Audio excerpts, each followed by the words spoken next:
Assalamualaikum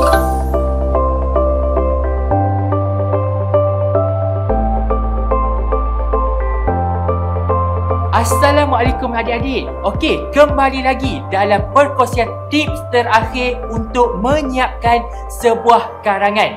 Okey, kali ini kita akan menggunakan tips ko, ca.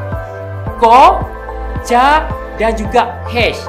Ko, konklusi ataupun harapan. Ca, cadangan dan juga hash adalah harapan.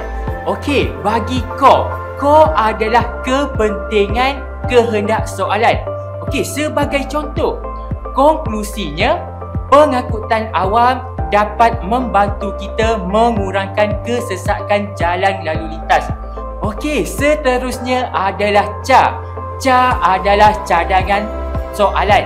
Okey, sebagai contoh, oleh itu dicadangkan kepada masyarakat perlulah bijak menggunakan kenderaan awam ataupun pengangkutan awam pada masa tertentu. Akhir sekali adalah hash, harapan. Harapan adik-adik untuk soalan ini.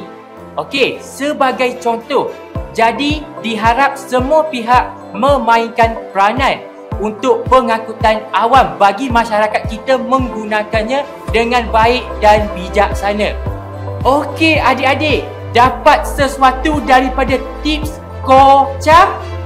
Jangan lupa untuk gunakannya. Selamat menduduki peperiksaan SPM dan semoga berjaya. Assalamualaikum. Bye-bye.